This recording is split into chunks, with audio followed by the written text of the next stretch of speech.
reinvented once type came in, once you could print on paper again and again and again. And as it grew greater, the more rapidly that type could be put onto newspaper and could be disseminated. And it also had a promise, and still does have a promise, journalism does.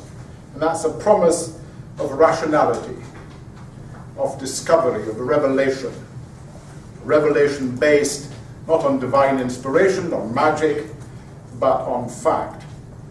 And the right, indeed the necessity, to doubt, to have doubts about what one is told. The reason why it has to survive is that it has to keep just a daily check on things that are happening. There's this sense that once you get the information out, then everything should and can change.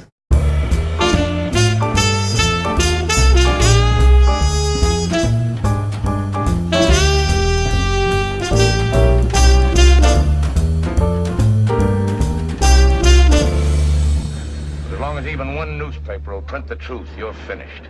Don't give me that fancy double talk. An answer. Yes or no?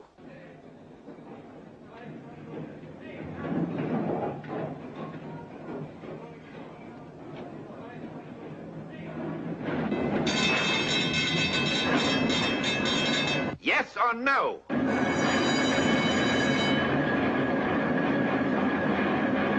Hey, Hutchison, that noise, what's that racket? That's the press, baby. The press. And there's nothing you can do about it. Nothing.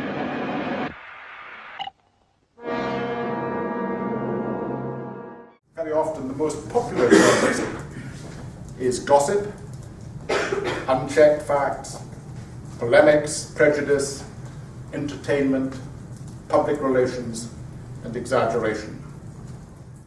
Since India became independent of the British Empire in the 40s, the journalism there, which had been rather constrained, and where the broadcasting had been subject to a very tight state monopoly, and the news essentially was what the state wished to have published, in the last 15-20 years has exploded when the state monopoly over broadcasting was ended, and something now like 1,000, India's a big country, 1,000 channels, of which 200 or 300, perhaps more, are all news channels in various languages, English, Hindi, Urdu, and others. That explosion of news channels has meant that news presenters, commentators, highly opinionated young men and women hold power to account as they never have before. It can be, and very often is, hysterical. It's often extremely unfair, and it's got all of the defects of a new and raw journalism. But for the first time, it's beginning to make an impact upon what has been and still is a very corrupt electoral system in India, and is beginning to show people, especially those people who can watch television, very often in the one television that the village has in the village hall, and who can't read, which still many people in India can't, can show people their politicians being held to account, being harangued. For example, in terms of news about inflation, the Hindi news channels generally tend to focus on how the prices of, say, vegetables have gone up, right? And that is so important to somebody who's in the low middle class portion of society.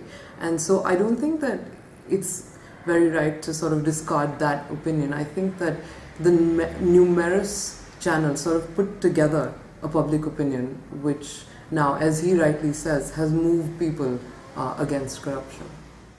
But I think he's confusing plurality and the number of outlets that are available now with informed analysis, because in fact what's happened is, with the extreme competition that you're seeing in broadcast media in India, you don't really have much informed opinion or analytical discussion. It ends up being a lot more about about hysteria and trying to highlight the sensationalist aspects in a bid to get more viewers than your competitors, because all of these channels they're subservient to interests of revenue.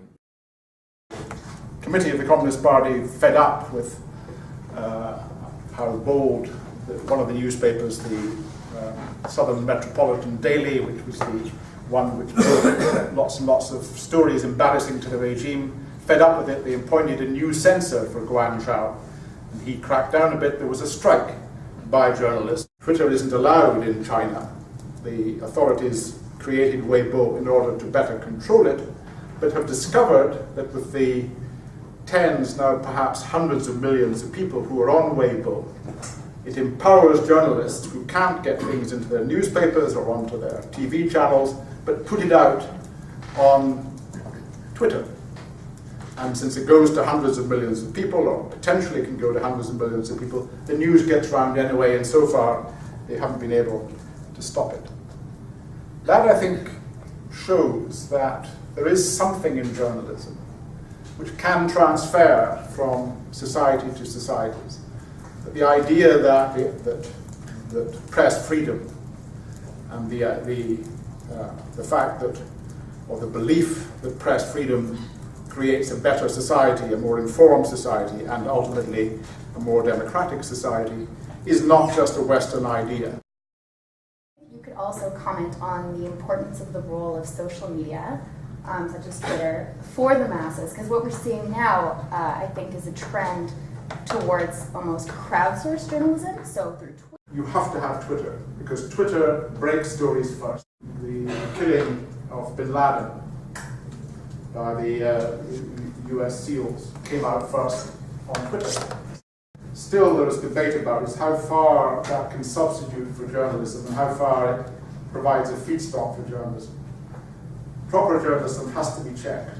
You have to, for all kinds of reasons, not just because of accuracy, but because of taste, because of intruding into people's lives, things which people care a great deal about, like getting the age right of someone or the name right.